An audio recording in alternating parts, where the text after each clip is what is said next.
പ്രിയപ്പെട്ടവരെ, സഭ ക്രിസ്തുവിൻ്റെ ശരീരമാണ് എന്ന കാര്യം നമുക്ക് ബിബ്ലിക്കലായി തന്നെ തെളിയിക്കാൻ പറ്റുന്നു. ഏത് സഭയാണ്? നിരവധി സഭകളുണ്ട്. എല്ലാ സഭകളും ക്രിസ്തുവിൻ്റെ ശരീരമാണെന്നാണ് അല്ല. നമുക്ക് ചരിത്രം ഒന്ന് പരിശോധിച്ചാൽ വലിയ സഭാപരമായ വലിയ ജ്ഞാനമൊന്നും നേടിയില്ലെങ്കിലും സെമിനാരിയൊന്നും പഠിച്ചില്ലെങ്കിലും യഥാർത്ഥത്തിൽ ചരിത്രം, ലോക ചരിത്രം ഒന്ന് പഠിച്ചാൽ തന്നെ മനസ്സിലാവും കത്തോലിക്ക സഭയാണ് അന്ന് ക്രിസ്തു സ്ഥാപിച്ച, പത്രോസാവുന്ന പാറമേൽ സ്ഥാപിച്ച സഭ എന്ന്. അതിൻ്റെ ശരിയായ പിന്തുടർച്ച ഇന്നത്തെ കത്തോലിക്ക സഭയാണെന്ന് നമുക്ക് മനസ്സിലാക്കാൻ പറ്റും. അപ്പോൾ ക്രിസ്തുവിൻ്റെ ശരീരമാണ് സഭ എങ്കിൽ ക്രിസ്തുവിനെ സ്നേഹിക്കുന്ന പോലെ സഭയെ സ്നേഹിക്കണം.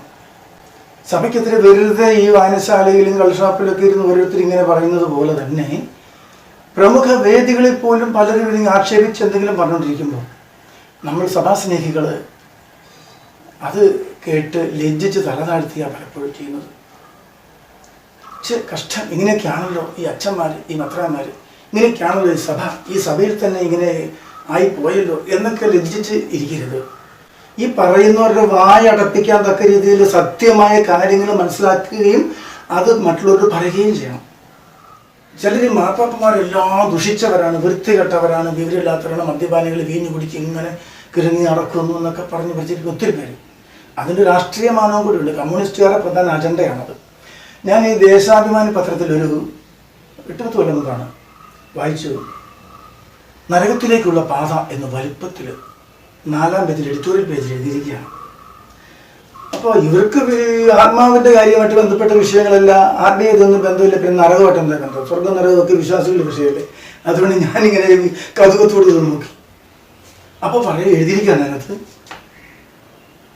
റോമ നഗരത്തിലൂടെ, റോമ രാജ്യത്ത് റെയിൽവേ സർവീസ്, ട്രെയിൻ സർവീസ് വരാൻ സാധ്യതയുണ്ടായപ്പോൾ ട്രെയിനൊക്കെ വന്ന് വികസിക്കുന്നത് അത്ര നല്ലതല്ലെന്നും അതൊക്കെ നരകത്തിലേക്കുള്ള പാതയാണെന്നും വിശ്വാസികളെ നാശത്തിലേക്ക് എത്തിക്കുമെന്നൊക്കെ പറഞ്ഞു. അന്നത്തെ മാർപ്പാപ്പയായ 9-ാം പീസ് മാർപ്പാപ്പ റെയിൽ തടഞ്ഞു. ഇവർ വികസന വിരോധികളാണ്, മൂരാച്ചികളാണ്, പിന്തിരിപ്പന്മാരാണ് എന്നൊക്കെ പ്രചരിപ്പിക്കുക. അങ്ങനെ എഴുതിയിരിക്കുകയാണ്. ആ 9-ാം പീസ് പാപ്പയുടെ ഫോട്ടോ ഒക്കെ വെച്ചിട്ടാണ് എഴുതിയിരിക്കുന്നത്. അതൊരു പരമ്പരയാണെന്ന് മനസ്സിലായി. പാപ്പമാരെ കുറിച്ച് അപവാദം എഴുതി വരുന്ന പരമ്പരയുടെ ഒരു ഭാഗമാണ് ഞാൻ കണ്ടത്. എനിക്ക് വളരെ അസ്വസ്ഥത, സങ്കടം.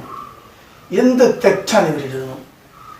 പ്രിയപ്പെട്ട സഭാചരിത്രം വായിച്ചാൽ നമുക്കറിയാം, നിരവധി തീഷ്ണതയുള്ള നല്ല മാർപ്പാപ്പന്മാരുടെ കാലങ്ങൾ നമുക്കറിയാം. ലോകത്താന്മാരെ പോലെ സഭയെ ഭരിച്ച ചിലരൊക്കെ ഉണ്ടായിരുന്നിരിക്കാം. ആൻറ്റി പോപ്പുമാരെ കൊണ്ടായിരുന്നു. അന്ന് ഇന്നത്തെ പോലെ ഈ അത്ര കൃത്യമായ ഈ വാർത്താവിനിമയ സംവിധാനങ്ങളൊന്നും, ആധുനിക സംവിധാനങ്ങളില്ലാത്തതായതുകൊണ്ട് ചില വ്യാജ പോപ്പുമാരെ, ആൻറ്റി പോപ്പുമാരെ യഥാർത്ഥ പോപ്പായിട്ട് വിചാരിച്ചിട്ടൊക്കെ ഉണ്ട്. ഇതുമാട്ടെ മാർപ്പാപ്പമാരെ കുറിച്ച് വെറുതെ ഇല്ലാ കഥകൾ ചമച്ച് രസിക്കുന്ന സംഘമുണ്ട്. ഞാൻ ഈ വാർത്ത കണ്ട ഉടനെ തന്നെ മനോജ് എന്നാണ് വിളിച്ചു. ഞാൻ ചോദിച്ചു, നിങ്ങൾ ഏത് പുസ്തകത്തെ ബേസ് ചെയ്താണ് എഴുതിയത്? എന്താണ് ഇതിൻ്റെ ആധാരം? നിങ്ങൾക്ക് പറഞ്ഞ് തെളിയിക്കാൻ പറ്റുമെന്ന് ചോദിച്ചു. അപ്പോൾ അവരിത് ആ പുസ്തകം, ഈ പുസ്തകം എന്നൊക്കെ പറഞ്ഞു. ചരിത്രപരമായി ഞാൻ തെളിയിച്ചു. അവരോട് ഞാൻ പറഞ്ഞു, നിങ്ങൾ ഇന്ന ഹിസ്റ്റോറിക്കൽ ഗ്രന്ഥങ്ങൾ എടുക്കുക. റോമിൽ റെയിൽവേ കൊണ്ടുവന്നത്, ട്രെയിൻ സർവീസ് കൊണ്ടുവന്നത് 9-ാം പീസ് പാപ്പയാണ്. റോമിൻ്റെ വികസനത്തെ വളരെയേറെ സ്വാധീനിച്ച, അടിമുടി റോമിനെ മാറ്റിമറിച്ചതായിരുന്നു. ആദ്യകാലത്ത് പ്ലാൻ വന്നപ്പോൾ പ്രധാന റോഡിന് സമീപത്തൂടെ എന്ന് പറഞ്ഞപ്പോൾ അത് പാപ്പ ബ്ലോക്ക് ചെയ്തു. ഗതാഗത സംവിധാനം ഇല്ലാത്ത പ്രദേശങ്ങൾ കൂടിയുണ്ട്. അതിലെ കൂടി കടത്തി വിട്ടുകൊണ്ട് സമഗ്ര വികസനത്തിന് സാധ്യമാക്കണം. രാജ്യത്തിന് സമഗ്ര വികസനം ഉതകുന്ന രീതിയിൽ ഇത് പ്ലാൻ തയ്യാറാക്കി നടപ്പിലാക്കണമെന്ന് പറഞ്ഞ് കുറച്ച് നാളത്തേക്ക് അത് ബ്ലോക്ക് ചെയ്ത് വെച്ചിട്ട് പ്ലാൻ തയ്യാറാക്കി അവതരിപ്പിച്ചു. ഇങ്ങനെ മാർപ്പാപ്പ 9-ാം പീസ് പാപ്പ തന്നെ റോമിൽ വ്യാപകമാക്കി റെയിൽ സർവീസ്. എന്നിട്ടാണ് ആ പാപ്പയെക്കുറിച്ച് ഇങ്ങനെ പറയുന്നത്. ഇതൊരു ഉദാഹരണം പറഞ്ഞുള്ളൂ. ആത്മീയ വിഷയങ്ങളിലും ഭൗതിക വിഷയങ്ങളിലും ഉൾപ്പെടെ നിരവധി കാര്യങ്ങളിൽ ഇതുപോലെ സഭയെ ആക്ഷേപിക്കുന്നവരുണ്ട്. അന്നത്തെ രൂപതയിൽ വികാരി അൻഡ്രാസിനെ കണ്ടു. ഈ വിശദാംശങ്ങളെല്ലാം ഡീറ്റെയിൽസ് കൊടുത്തു. അച്ഛനൊരു ലേഖനം ദീപികയിൽ എഴുതണം. ഈ വിഷയത്തിൽ ഡീറ്റെയിൽസ് എല്ലാം തന്നിട്ടുണ്ട്. അച്ഛനെ എഴുതി പബ്ലിഷ് ചെയ്യണം. അച്ഛൻ അല്ലാതെ ഇത്രയും വലിയ കാര്യങ്ങൾ കണ്ടുപിടിച്ചു. വലിയൊരു സേവന ചെയ്യുന്ന സഭയ്ക്ക് വേണ്ടി. നിങ്ങൾ വലിയ സഭാ സ്നേഹിയാണ്, നിങ്ങൾ നല്ല എഴുത്തുകാരാണ്, നിങ്ങൾ ലേഖനം പറഞ്ഞ് ഞാൻ വായിക്കാറുണ്ട്, പല പബ്ലിക്കേഷനും വരുന്നത്. നിങ്ങളെന്നെ എഴുതിയാൽ മതി എന്നൊക്കെ എന്നോട് പറഞ്ഞു. ഞാൻ പറഞ്ഞു, അങ്ങനെയല്ല അച്ഛൻ, നമ്മൾ അൽമായരല്ലേ, അച്ഛൻ അറിയപ്പെടുന്ന ആളായതുകൊണ്ട് അച്ഛൻ്റെ പേരിൽ പബ്ലിഷ് ചെയ്താൽ മതി. അപ്പോൾ അതിന് വ്യാപകമായിട്ട് ഇതിന് ശ്രദ്ധപ്പെടും, വിശ്വാസികൾ വായിക്കുകയൊക്കെ ചെയ്യും. പബ്ലിഷ് ചെയ്യാനോ നല്ലത് അച്ഛൻ്റെ ലേഖനമാണ് എന്നൊക്കെ പറഞ്ഞു. അച്ഛനെ സംബന്ധിച്ചെല്ലാം നടന്നില്ല. എന്ത് പോട്ടെ, ഞാൻ പറയുന്നത് നമുക്കിതുപോലെ പ്രതികരിക്കാൻ കഴിയണം. സഭാചരിത്രം അറിയണം, സഭയെ അറിയണം. സഭയെ ആക്ഷേപിക്കുന്നവരെ നേരിടണം. ഈ മാർപ്പാപ്പമാരെ കുറിച്ച് കഥകൾ ചമച്ച് ഒത്തിരി പേര് പറയുന്നത് എന്തെല്ലാം വൃത്തിയിലാണെന്ന് അറിയാവോ? ഇവിടെ ആൻറ്റി പോപ്പുമാർ ചെയ്തു കൂട്ടിയ ഒത്തിരിയേറെ വൃത്തികേടുകൾ ശരിയായ മാർപ്പാപ്പ ചെയ്തതായിട്ടാണ് വിചാരിക്കുന്നത്. ഒരേ സമയം 3 മാർപ്പാപ്പകളുണ്ടായ കാലഘട്ടം പോലും ഉണ്ട്. ഒരുത്തൻ എവിടെയെങ്കിലും ഇങ്ങനെ പ്രത്യക്ഷപ്പെട്ട് ഞാൻ മാർപ്പാപ്പയാണെന്ന് പറഞ്ഞ് പലയിടത്തും ലോകസഞ്ചാരമൊക്കെ നടത്തിയാൽ അത് അങ്ങനെ പബ്ലിഷ് ചെയ്യപ്പെടുന്ന സാഹചര്യം ഉണ്ടെന്ന്. വാർത്താവിനിമയ സംവിധാനങ്ങളിലാണെങ്കിൽ കുറവുകളുണ്ട്. ആരാണ് യഥാർത്ഥ പാപ്പനാർക്കറിയാം എന്നൊരവസ്ഥ. പിന്നെ സഭയിൽ ഭിന്നതയുണ്ടായ സമയത്ത് ഇവിടെ പേര് പിരിഞ്ഞു പോയ ഒരു ഗ്രൂപ്പ് ഒരാളെ മാർപ്പാപ്പ പ്രഖ്യാപിച്ചതൊക്കെ ഉണ്ട്. ഏതായാലും ഇവർ ആക്ഷേപിച്ച് കള്ളക്കഥ പറയുന്നതിനകത്ത് കുറേ ചില കാര്യങ്ങളുണ്ടെന്ന് നിങ്ങൾക്ക് തോന്നിയേക്കാം. അത് ചിലത് ഉണ്ടെങ്കിൽ അത് ആൻറ്റി പോപ്പുമാർ ചെയ്ത വൃത്തികേടുകളൊക്കെ ആണെന്ന് വിചാരിക്കണം. ഇവർ കഥ പറയുന്ന കൂട്ടത്തിൽ നല്ല രസമുള്ള കാര്യങ്ങളൊക്കെ ഉണ്ട്. അതാണ് ഒരു മാർപ്പാപ്പ പ്രസവിച്ചു എന്നാണ് ഈ പുസ്തകത്തിൽ എഴുതിയിരിക്കുന്നത്. ഈ മനോജ് എഴുതിയ പത്രത്തിലെ അല്ല, പത്രത്തിൽ ആ ലേഖന നരകത്തിലേക്കുള്ള പാത എന്ന ലേഖനം എഴുതുന്നതിന് ആധാരമാക്കിയ പുസ്തകത്തിൽ എഴുതിയിരിക്കുന്നത് ഒരു മാർപ്പാപ്പ പ്രസവിച്ചു. ഒരു സ്ത്രീ വേഷം കെട്ടിയിട്ട് അവിടെ മാർപ്പാപ്പയായിരുന്നു. അങ്ങനെ ഇരിക്കെ അവർ യുവതിയായിരുന്നു, പ്രസവിച്ചു. അങ്ങനെ പ്രസവ അവധി സമയത്ത് വേറൊരാൾ തൽക്കാലം ചുമതലയേറ്റു എന്നൊക്കെ പറഞ്ഞിട്ടുണ്ട്. ഇങ്ങനെ സ്ത്രീകൾ പോലും വേഷം കെട്ടി മാർപ്പാപ്പ സ്ഥാനത്ത് ഇരുന്നിട്ടുണ്ട്. ഇതിലൊന്നും ഒരു വിലയും നിലയൊന്നുമില്ല, കാര്യമൊന്നുമില്ല എന്നൊക്കെ ആക്ഷേപിച്ച് പറയുന്നതാണ്. യഥാർത്ഥത്തിലൊന്നും ഓർക്കണം, മറ്റ് വിദൂര രാജ്യങ്ങളിൽ ഇങ്ങനെയുള്ള വാർത്താവിനിമയ സംവിധാനം ഇല്ലാത്ത കാലത്ത് വിദൂര രാജ്യങ്ങളിൽ ഒരാൾ മാർപ്പാപ്പ എന്ന് ചെന്നാലൊന്നും അവിടെ എതിർക്കാൻ പറ്റില്ലായിരിക്കാം. പക്ഷെ ഒന്നുണ്ട്, നമ്മുടെ ഈ സെക്രട്ടേറിയറ്റിലെ ഉദ്യോഗസ്ഥന്മാരുടെ പടം നമുക്കറിയാമല്ലോ.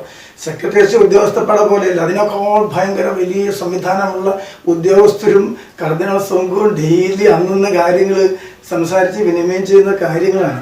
അവിടെ ഒരാൾക്ക് തിരഞ്ഞെടുക്കപ്പെട്ട മാർപ്പാപ്പ അല്ലാതെ ആ മാർപ്പാപ്പ ഡയറക്ടർ പറയുന്ന സഹോദരൻ അതുപോലെ താടിയും വെച്ച് വന്നാൽ പോലും അതല്ല, കാര്യങ്ങൾ വ്യത്യാസം മനസ്സിലാക്കാൻ പറ്റും. പറയുന്ന കാര്യങ്ങളിൽ ഇവിടെ വ്യത്യാസം മനസ്സിലാക്കാൻ പറ്റുന്ന സ്ഥിതിയിലാണ് ഏതോ ഒരു സ്ത്രീ വേഷം കെട്ടി മാർപ്പാപ്പയുടെ തൊപ്പിയും കിരീടവും ഒക്കെ വെച്ച് അവിടെ വന്നിരുന്നിട്ട് ഭരണം തുടങ്ങിയെന്ന് പറഞ്ഞാൽ എന്ത് വങ്കത്തരമാണ്. വിവരമുള്ള വിദ്യാഭ്യാസമുള്ള ആരെങ്കിലും മനസ്സിലാക്കുന്നത് എന്നിട്ട് എഴുതി വിട്ടേക്കുക. പ്രിയപ്പെട്ടവർ, ഇങ്ങനെ ഈ കഥ എഴുതിയത് ഈ നരകത്തിലേക്കുള്ള പാത എന്ന് അന്ന് എഴുതിയതുണ്ടല്ലോ, അതുപോലെ ലക്കമായി കുറെ എഴുതിച്ച് പിന്നെ അതൊരു പുസ്തകമായിട്ട് പ്രസിദ്ധീകരിക്കും. പിന്നെ ആ പുസ്തകം ആധികാരിക രേഖയായി വേറൊരാൾ വേറെ ലേഖനം എഴുതും. അതുപോലെ ഏതോ വിവരദോഷി ഇങ്ങനെ പരദൂഷണത്തിന് എഴുതി കഥ എഴുതി വെച്ച പുസ്തകം വെച്ചുകൊണ്ടാണ് ഇവൻ പറയുന്നത്. ഈയിടെ ഞാനിങ്ങനെ കേട്ടതാണ്, ഒരു പ്രമുഖനായ വ്യക്തി തന്നെ പറയുകയാണ്, കത്തോലിക്ക അച്ഛന്മാർക്ക് വിദ്യാഭ്യാസമോ വിവരമൊക്കെ ഒത്തിരി ഉള്ളവരാണ്. പക്ഷേ പണ്ട് കാലത്തെ വിവരമില്ലാത്ത കാലത്തെ ചില പദപ്രയോഗങ്ങൾ ഇന്നും വിവരമില്ലാതെ അവർ ഉച്ചരിച്ചുകൊണ്ടിരിക്കുകയാണ്. കാർഡിനൽ എന്നാണ് ഇൻ്റർനാഷണലായിട്ട് പറയുന്നത്. അത് വായിക്കാൻ ഉച്ചാരണ പിശക് മൂലം കർദിനാൾ എന്ന് വായിച്ചു. ആർച്ച്ഡീക്കൻ എന്ന ഇംഗ്ലീഷിലെ സ്പെല്ലിങ് കൃത്യമായി ഉച്ചരിക്കുന്ന അറിയത്തില്ലാതെ അർക്കദി യാക്കോൻ ആണെന്നും കളിയൊക്കെ പറയുന്നു. പിന്നെ ആ കൂടെ പറഞ്ഞു പ്രസിഡേന്തി എന്നത് പ്രസിഡന്റ് എന്നാണ്. പ്രസിഡന്റ് എന്ന ഇംഗ്ലീഷ് വാക്ക് തെറ്റായി ഉച്ചരിച്ച് പ്രസിഡേന്തി എന്ന് അന്ന് പണ്ട് കാലത്ത് അച്ഛന്മാരൊക്കെ പഠിപ്പിച്ചു. അന്ന് അച്ഛന്മാർക്ക് 10ാം ക്ലാസ് വിദ്യാഭ്യാസം മതിയായിരുന്നു, ഇംഗ്ലീഷ് വലിയ പരിജ്ഞാനം ഇല്ലായിരുന്നു. അത് പ്രസിഡേന്തി എന്ന് ഉച്ചരിക്കുന്നു, നോട്ടീസിലൊക്കെ അച്ചടിക്കുന്നുണ്ട്, പെരുന്നാളിലൊക്കെ അച്ചടിക്കുന്നത്. അതിൻ്റെ ഒക്കെ ഭാഗമായിട്ട് വരുന്നതാണ് ചമ്മദോർ അല്ലെങ്കിൽ കമ്മദോർ എന്ന് പറയുന്നത്. ഇതും കമാൻഡർ എന്ന വാക്കാണ് ഇങ്ങനെ തെറ്റിച്ചുവച്ചിരിക്കുന്നത് എന്നുള്ളത്. ഇപ്പോൾ ഗവർണർ എന്നുള്ളതിനും ഗോവർണദോർ എന്ന് പറയുന്നത് ഇതുപോലെ തന്നെ സഭാചരിത്രത്തിലൊക്കെ പറയുന്നുണ്ട്. അതൊക്കെ വളരെ ഈ വിദ്യാഭ്യാസ ഉച്ചാരണം അറിയത്തില്ലാത്ത കാലത്ത് പറ്റിയ അബദ്ധങ്ങൾ അതൊക്കെ അതുപോലും ഈ ആധുനിക ലോകത്തിൽ തിരുത്തുന്നില്ല. അത്രമാത്രം ഓർത്തഡോക്സിയിലുമാണ്, അത്രമാത്രം വിവരശൂന്യത ഇപ്പോഴും എഴുന്നള്ളിക്കുകയാണെന്നൊക്കെ പറയുന്നത്. ഇത് കേട്ട കത്തോലിക്ക വളരെ ലജ്ജിച്ച് ഒന്നും പറയാനാവാതെ ഒന്ന് മനസ്സിലാക്കണമേ. കർദിനാൾ എന്നത് കാർഡിനൽ എന്നതിൻ്റെ ലത്തീൻ പദമാണ്, തെറ്റായി ഇംഗ്ലീഷ് ഉച്ചരിച്ചു പോയതല്ല. അതുപോലെ അർക്കദിയാക്കോൻ എന്നത് ലത്തീൻ വാക്കിലാണ് ആർച്ച് ഡീക്കൻ എന്നതിന് ഇംഗ്ലീഷിന് അർക്കദിയാക്കോൻ എന്ന് ഉച്ചരിക്കുന്നത്.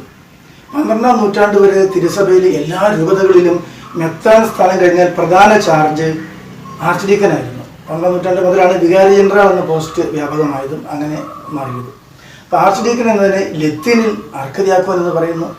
പ്രസിഡന്റിനെ ലത്തീനിൽ പ്രസിഡേന്തി എന്നാണ് വിളിക്കുന്നത്. ശരിയായ ലത്തീൻ വാക്കാണ് പ്രസിഡേന്തി. ചമ്മദോർ എന്നതും ചില കമ്മദോർ എന്ന് പറയുന്നതും ഒക്കെ കമാൻഡർ എന്ന് തന്നെയാണ് ഇംഗ്ലീഷ് പറയുന്നത്. പക്ഷേ അത് ലത്തീൻ വാക്കിൽ നിന്ന് വരുന്നതാണ്. ഗവർണദോർ എന്നത് ലത്തീനിലെ ഗവർണർ നമ്മൾ ഇംഗ്ലീഷ് ഉപയോഗിക്കുന്നത് തുല്യമാണ്. അപ്പോൾ ലത്തീൻ ഭാഷാക്രമത്തിലാണ് സഭയുടെ വർണ്ണക്രമങ്ങളും സഭയുടെ പ്രത്യേക ലിറ്റററിയായിട്ട് ബന്ധപ്പെട്ട കാര്യങ്ങളൊക്കെ ഇങ്ങനെ കാര്യങ്ങളായിട്ട് പോന്നിരുന്നത്. ലത്തീൻ ആധിപത്യത്തിനെതിരെ സീറോ മലബാറുകാർ ഇങ്ങനെ സംഘടിച്ചു എന്നൊക്കെ പറഞ്ഞു കേട്ടിട്ടുണ്ടല്ലോ ചരിത്രമായിട്ട്. അപ്പോൾ ലത്തീൻ സ്വാധീനമാണ് ഈ വാക്കുകൾ ഇങ്ങനെയാകാൻ കാരണം. നമ്മൾ ഓശാന എന്നത് ഹല്ലേലൂയ എന്നത് ഒന്നും തർജ്ജമ ചെയ്ത് മാറ്റുന്നില്ലല്ലോ. അതുപോലെ തർജ്ജമ ചെയ്യാതെ ലത്തീൻ യൂസ് ചെയ്യുന്നതേ ഉള്ളൂ. ഇതൊക്കെ പറയാൻ നമുക്കൊരു വിവരം ഉണ്ടാകണം, അതൊക്കെ പറയണം, ലജ്ജിച്ച് തളർത്ത് കളയണം, ഇതൊക്കെ അഭിമാനത്തോട് പറയണം, അന്തസ്സോടെ പറയണം. ഞാൻ കത്തോലിക്ക സഭയിലെ അംഗമാണ്, അഭിമാനിക്കാൻ കഴിയണം. എവിടെയെങ്കിലും ചെറിയ ചെറിയ അപവാദം പറഞ്ഞ് കേട്ടിട്ട് നമ്മൾ ലജ്ജിച്ച് തളർത്തേണ്ട ആവശ്യമൊന്നുമില്ല. ഇനി ഇതിനേക്കാൾ അപ്പുറം വലിയൊരു കാര്യം ഉണ്ടായിരുന്നു. അപ്പോൾ പ്രിയപ്പെട്ടവരെ മനസ്സിലാക്കണം, സഭയെ സ്നേഹിക്കണം, സഭയുടെ മെത്രാന്മാരിൽ അഭിമാനിക്കണം, സഭയുടെ മാർപ്പാപ്പമാരിൽ അഭിമാനിക്കണം, സഭയ്ക്ക് വേണ്ടി നമുക്ക് സംസാരിക്കണം. നമ്മൾ സഭയുടെ എവിടെയാണോ നമ്മൾ സഭയുടെ വക്താവായി മാറി.